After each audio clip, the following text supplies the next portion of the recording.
Hello and welcome to Jessie James Beads. My name is Jem and love must be in the air. It's the February 2025 Magical Mystery Bead Box, and today I'm going to be showing you how to work with those absolutely astonishingly gorgeous earring blanks. Forever and always. Let's head down to the board and take a closer look at this unbelievably comfortable project. First and foremost, let's take a look through the February 2025 Magical Mystery Bead Box. Here we have First Date, which is an absolutely shimmery start to this gorgeous box. Check these out. Oh my goodness. The colour and shine on those is ridiculous. So that's First Date. Loving all the names for these pieces today. What's in this one? Heart to Heart. Now, I know it was spelt differently, but I did enjoy that TV show back in the 80s. Stephanie Beacham, I think it was. Oh my goodness, how beautiful is this chain? Delightful peachy tone enamel heart chain. That is gorgeous. Let's see what else we have. Soulmate. Clay beads with all of the glitz and glamour. Those are fabulous. They're going to roll around a bit, obviously, because they're round, and why wouldn't they? Let's take a look here. We've got Love Potion number 9. Now, there's a song in my head for the day. What a beautiful pastel collection with two-tone metallics in there as well. I can see gorgeous glossy rounds, faceted rondelles, and lots of spacers and bead caps. Lots of fun and beautiful colours there in Love Potion. Dream Date. How gorgeous are those hearts? They look like Millefiore to me. They're really, really pretty. That's Dream Date. Gorgeous bead pot there. I'm loving the presentation this month. It's absolutely gorgeous. Check out Souls Intertwined. How lovely. Beautiful pinks and gorgeous vibrant reds, blues, greens, golds and silvers. An absolute festivity all in a jar. Let's take a look here. Souls Intertwined again. Gorgeous. Oh my gosh. Oh. Yep, here we go. How fantastic a way to present a chain.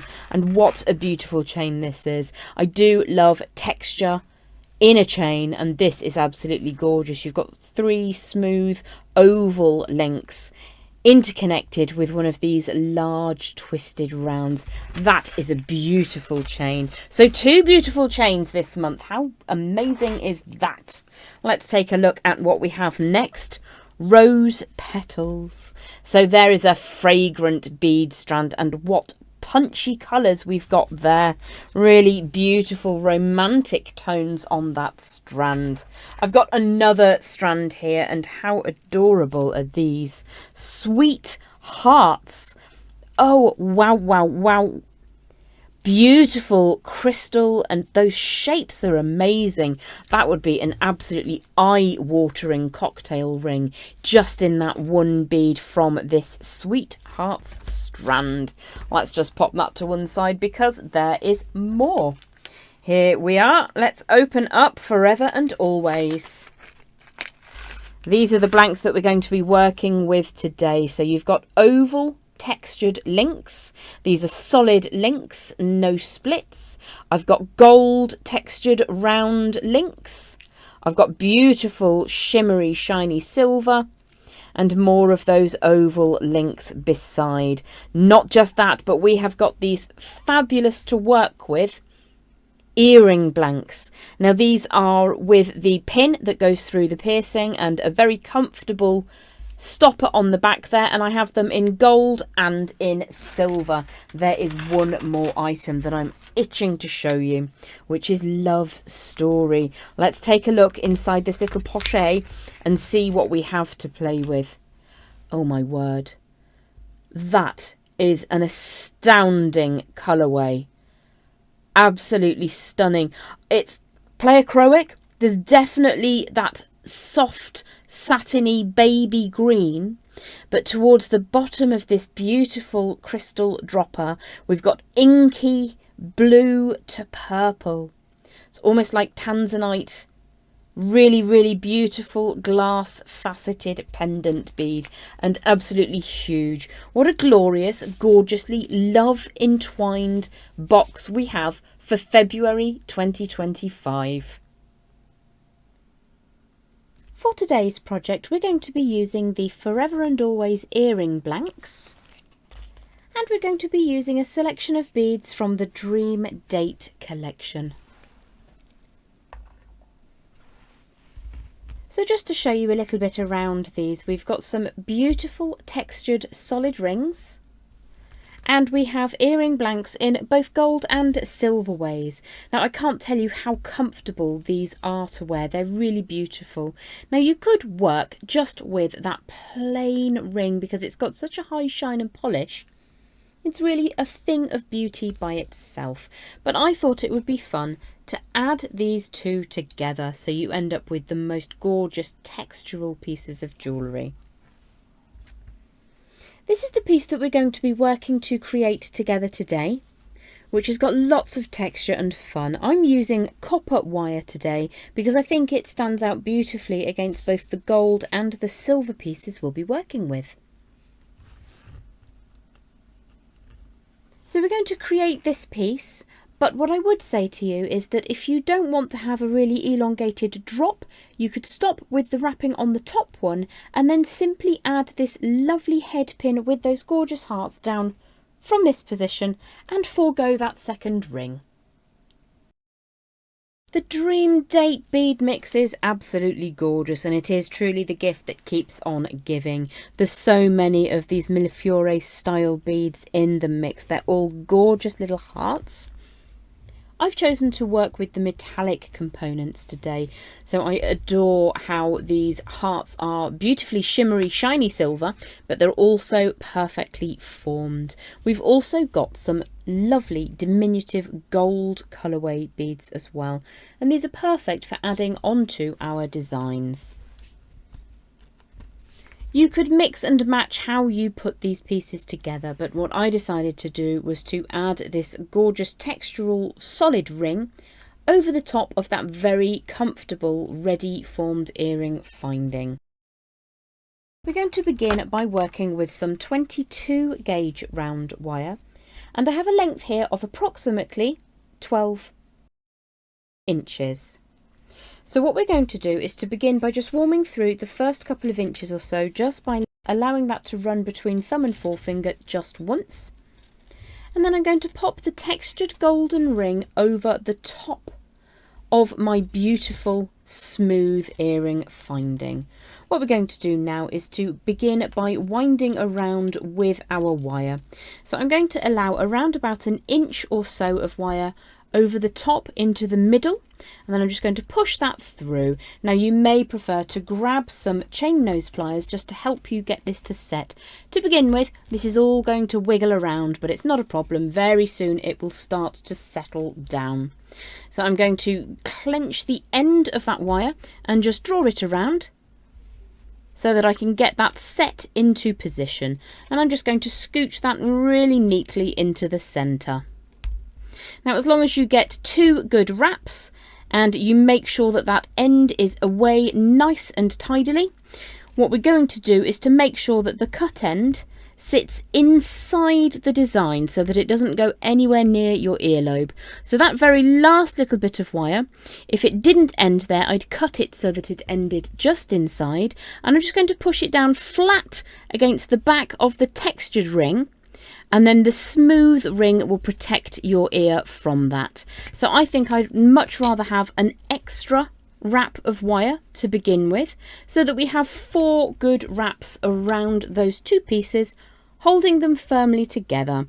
So if I grip those 2 pieces together and just push the remainder of my wire up and into the centre of both of those rings, and then just pull that so that we get those 4 stripes of wire really neatly, and this is sitting just against where the earring post leaves.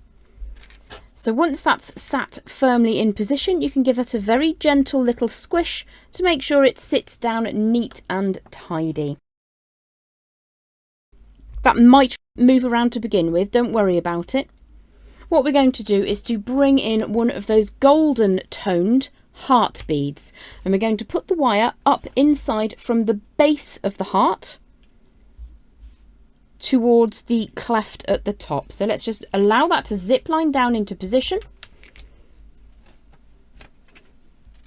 And then we're going to allow that to sit flat over the surface. If I just move that around in the light, you'll see how the heart is sitting flat at a jaunty angle, so it's slightly diagonal over the surface of that golden hammered or textured ring. What we're going to do then is to push up the leading edge of wire inside those two rings and pull that away firmly. And what we're going to do is repeat the same technique 4 times so that we have a couple of passes of wire between each bead. So there's 1 pass of wire. We'll go for a second full pass of wire, and then we'll lift that third one up and through before we add in the next bead. And I want to have 4 beads sat on either side, which leaves the lowest part of this design free so that we can add on more interesting factors to the design. If you wanted to go for just a hoop shape, you could continue wrapping another 2 beads down towards the centre, and then we'll commence again at the top in just a moment. So let me just pop that down for a second so you can see what we're working towards. Let's bring in our second golden bead now.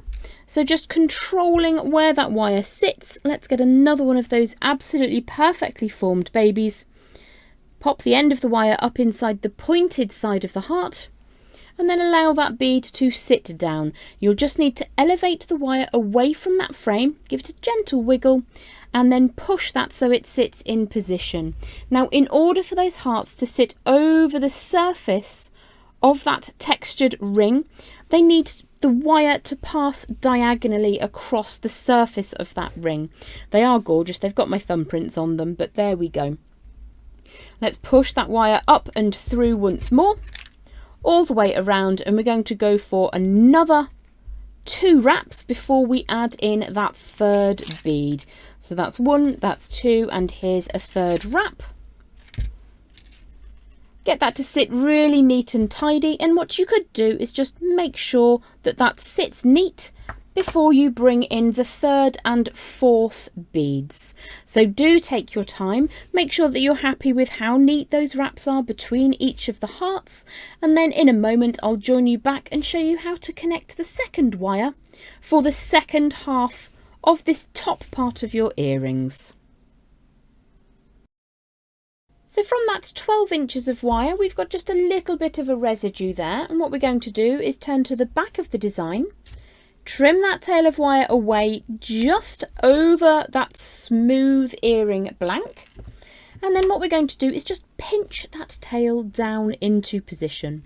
So if you can just focus on the end of the wire, what we're doing is just pushing that around so it sits inside that ring created by the earring blank.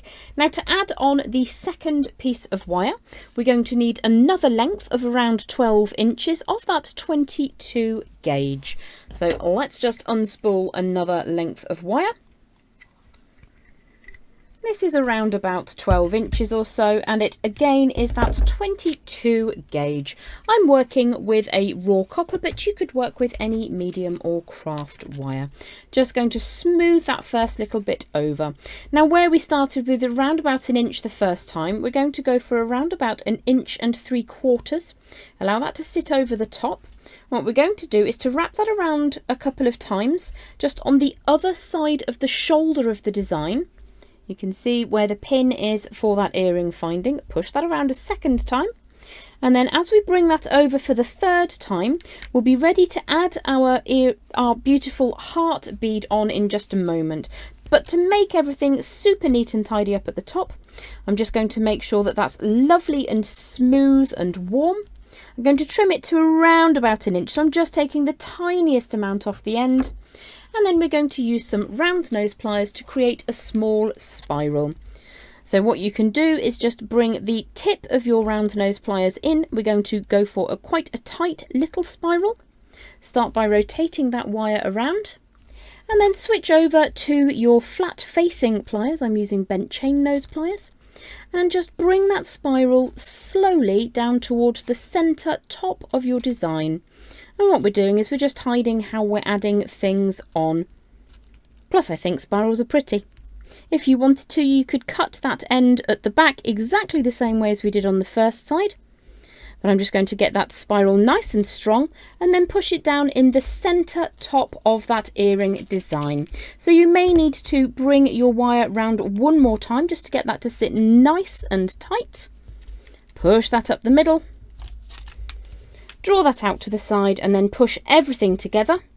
Once you're happy with the positioning of that spiral, you can give that a very gentle push down into position before we bring in one of those gorgeous golden hearts. I adore these little beads. I would be happy to work with them every day.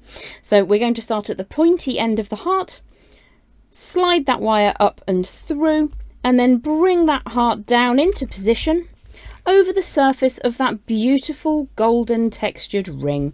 So they're sitting equal and opposite to one another. So again, you will hold your bead into position. Draw that tail all the way around, once, nice and firmly, twice, and then on the third wrap, we're going to add another heart. You may like to take a moment just to strengthen those wraps up carefully. So let's bring in a second heart on this side, making sure that you take that tail up the pointed end of the heart, so up through the base, all the way into position on the surface of that golden ring. So as you can see, again, that wire travels diagonally across the surface of the textured ring. Push that down into position whilst you wrap first once, then twice, and then a third time. So make sure that those little stripes of wire are neat and tidy. Give that a squish and then add in the next two beads to match and opposite the first ones that you added. And then you will trim away underneath in exactly the same way. So again, when you've added your fourth heart bead on the second side of the design, we're going to flip over to the rear. Take that tail of wire over the top, trim that just past where you can see the wire ends just over the top of that plain earring blank, and then we're going to find the tip of our pliers and just push that down so that it sits around that earring blank, and in that way it becomes nice and strong and you're unlikely to feel that or catch it in hair or wear. Like so. Now you could stop at this point, you could add beads all the way down to the central point, or you could move directly onto adding some dangly sections onto your earring. But I'm going to show you how to add these two together, and then you have the choice of whether or not you want to do that. I have a 5-inch scrap of 20 gauge round wire, and what we're going to do is to start off with a right angle bend around 1.5 inches from one end. I'm going to use my memory wire finishing pliers on the larger size just to create a nice solid round form. We need it to be slightly larger than we would normally make a wrapped loop, so let's just give that a quick squish to make sure it's nice and strong. And then what we're going to do is to just gently open that out. So if I show you that from this angle, just going to open that out very softly so that we've got a better access point. And I'm going to slide that around the lowest portion of that golden textured design. So because you have got quite a wide amount of material in here, it will just take a second to make that sit. You can close it up by hand, but you can see now that this will, once it is wrapped, be a nice mobile feature on your design. So once that is around the circular form, we're going to grip across very, very softly, making sure we don't press down where the two wires cross over. And I'm going to begin by wrapping around a couple of times on that core wire. Just going to tighten those little wraps up, but leave that tail intact for now, because once I've added in my heart, I will want to check that it's the same length drop as the other earring. So just tighten up those spirals if you need to. I might take that round a second time because I know I'll definitely need a second wrap. Give that a squish, and then we're going to add in one of those silver coloured hearts. Now I really like mixing metals, so today I've gone for a golden hammered link, a silver hammered link, silver hearts, gold hearts, copper wire, and a copper head pin, which we'll use in a short amount of time. If you wanted to, you could change this up for one of these beautiful beads in their Millefiore style. They're absolutely gorgeous. So you could add a splash of colour as well as metallics. I'm just going to smooth that wire quickly through to make sure it's smooth and straight. I'm going to drop the bead into position. Now when you're making earrings, it really does pay to take your time. If you make them side by side, you can ensure that every bend you make is equal to the bend you made on the first earring, and when you do that you will end up with earrings that are the same drop. Now when they're worn on the opposite side of the head, it doesn't really matter if there's a tiny difference in this drop, but I would quite like them to be the same. So I'm looking for the angle change to the angle change to be a similar drop. Now that looks to be just a tiny bit short to me. So if that happens to you, you can very softly just close that back to straight, open that back to straight, and then re-bend the wire and just double check that that is approximately the same distance between those two wrapped loops. So let's pop that earring back down. Again, I'm going to use the larger side of my memory wire finishing pliers. You could use your multi-step bail makers or round nose pliers, or you could indeed use a round form. I'm just going to straighten and strengthen the bar that will connect those two items together. Strengthen that round form without pressing down where the wires cross over. You could protect that with thumb and forefinger if that helps you to remember. And then you will need to open that out to add in your second ring. It's a little bit easier because this is just a single ring, whereas this is two rings that have been wrapped together. So slide your second ring into position, and then you can start to close up that loop at the base of the design as well. So if I grip across the design like so, I'm going to start by wrapping that wire around the core, and I'm going to try and keep that as tight as possible down to that wrapped loop. So the idea is that if I do 3 wraps on the lower side and just tighten that up slightly, before I do anything else, I will need to do a 3rd wrap on the upper side. What I'm trying to do is to keep the number of wraps on either side exactly the same, and if I can't do that, I want it to be as close as possible to the first of those earrings. So let's just give that another whiz round. I think I've got 4 wraps at the top on this one and 5 on the bottom. So if I return to the lower of those 2 wrapped loops, just support the loop, bring that tail around another couple of times. Now before I go any further, I will want to tighten that spiral up. So to do so, you can put your pliers over one end and then over the other end, and very gently just draw those together and give them a soft little squish. Probably get sick of me saying the word squish, but it does make the most sense. So we're starting to get something that resembles the first design. I may just take a moment to refine that just by taking an extra half turn on the upper of those 2 loops. Now if it's easier for you, you may prefer to bring in a second pair of chain nose pliers. So what we're going to do is to slide the first hoop out of the way and grip hold of the wrapped loop and very gently bring that tail around using your pliers. Now I'm able to do this because this is a really sturdy bead. If you're working with the glass beads, you will need to avoid pressing on them with your pliers, but because I'm working with that gorgeous metallic bead, I'm able to spin that wire around really quite quickly and create the most perfect spiral. So we'll do the same thing on the second side. One of the reasons for showing you this is not just because it can be easier for you to hold using 2 pairs of pliers, but it's probably easier for you to see. So I'll take that round just a little bit further, tighten that spiral up, and then I will need to trim away both of those little tails. So I just hold that as still as possible, trim away the lower wire first, into the scrap pot with you, and then trim away the tiny residue up at the top here. I'm putting my thumb over it not to hide the technique, but to rescue my camera from any potential damage. There it is. Let's clear the board. So we just need to refine those spirals. So again, I'm working with a beautifully firm bead. It gives me the opportunity just to move my pliers around in the same direction that that wire travels, softly pressing very, very gently, and you'll end up with a really nice, tight wrapped loop. I need to do the same on the upper side of that wrap now. So it really is a case of holding it in the way that's best for you and making sure that that tail sits down neatly. So if you wanted to, you could stop here. If you don't want that extra long drop, what you can do is add on a singular dropper from the upper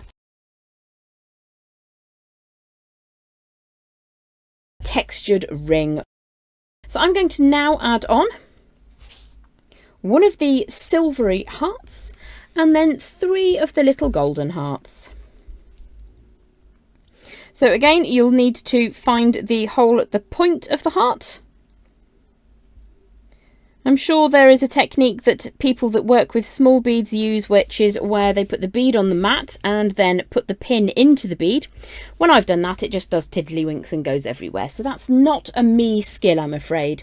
So we're going to go for a wrapped loop again, making sure that your hearts all sit beautifully.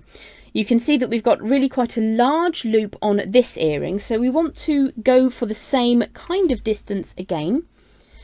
Pop my pliers across and then move the wire forwards, and then I'll use the large side on my memory wire finishing pliers again to create that form all the way around. Now these are really good quality copper head pins, which means that they're just a little bit harder to use than the lightweight ones. Once you have that form, make sure that it's nice and strong. And because these beads will be mobile, it doesn't really matter if they spin around. What I would say is whenever I'm using a wrapped loop such as this, dangling in a piece of jewellery, I want the side of the design which has the bend and not the back bit at the front. So if I just slide that into position, you'll see what I mean. From this direction, which is the front of the design, you get to see just a slightly prettier angle of the wrapped head pin. So once you've got that into position, you can just twist that around until it's the best way for you. Take that tail and draw it all the way around until you fill that gap. Now that can be a little bit pointy because this is quite a firm wire head pin I'm working with today. So I'm just going to grip the round form and then bring that tail all the way around. And I believe that I can get all of that head pin in rather than trimming it away. It's a copper colour iron head pin, making sure that you don't damage your beads in the process.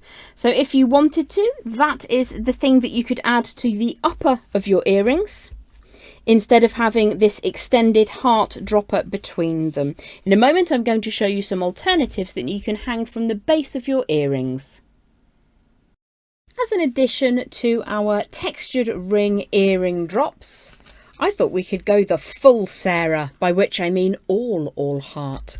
So let's make use of a handful more of these beautiful silvery beads.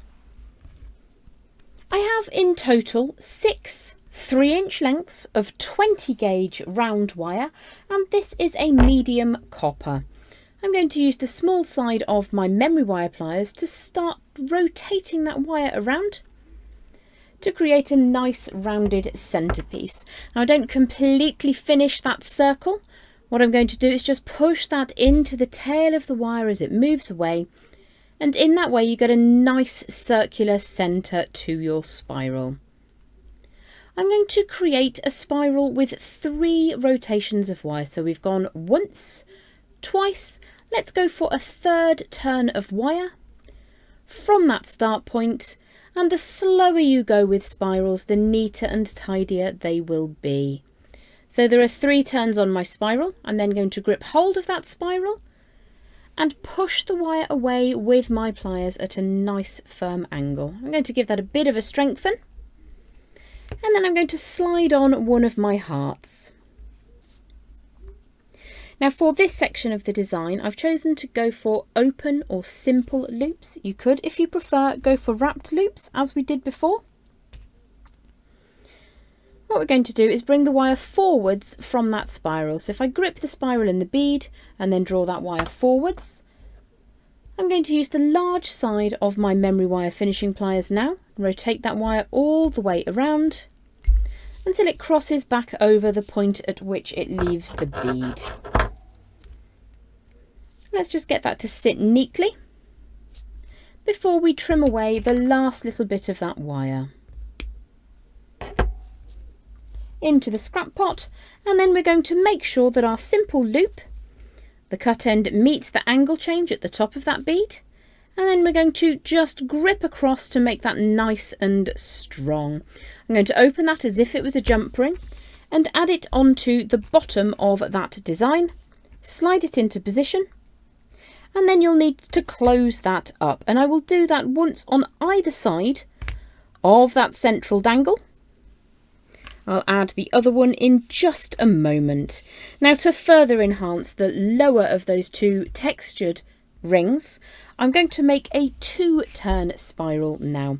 So if I warm that wire through, starting in exactly the same way, and this is one of those 3-inch lengths of 20 gauge wire, I'm going to make that go into an almost complete circle, a little bit of a round form, grip across, and then push that into the tail of wire.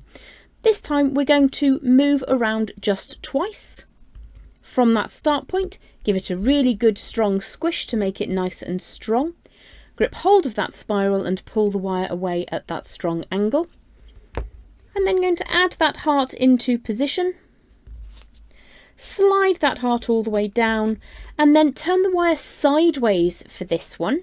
Instead of bringing the wire forwards from the cleft of the heart, it's coming away sideways. And for this one, I'm going to use the small side of my memory wire finishing pliers, draw that wire all the way around, and then we're going to trim that away, making sure that you cut the right part. Give that a bit of a strengthen. Make sure you're happy with how it sits. And then for this piece, we're going to open that design up and slide it through the loop where the lower of those two textured rings is connected to the upper. Close that away. And then that will sit and enhance the centre of the silvery ring. So these have gone from great to better to fantastic. I love all of the pieces that we have on this design, but you could choose to just go for a more diminutive effect if you wanted to. There's lots of techniques here which are entirely transferable to other parts of your jewellery making. In a moment, I'll add the second spiral onto the other side of that central drop, and we will have completed the all heart or the full Sarah earrings. Here are the completed pair of earrings from that Magical Mystery Bead Box for 2025 February. I hope that you've enjoyed the all heart experience. I know I love adding hearts into my designs. They do tend to feature quite strongly. I hope that you've enjoyed today's tutorial and that you will continue to watch us here at Jessie James Beads. See you soon. Bye for now.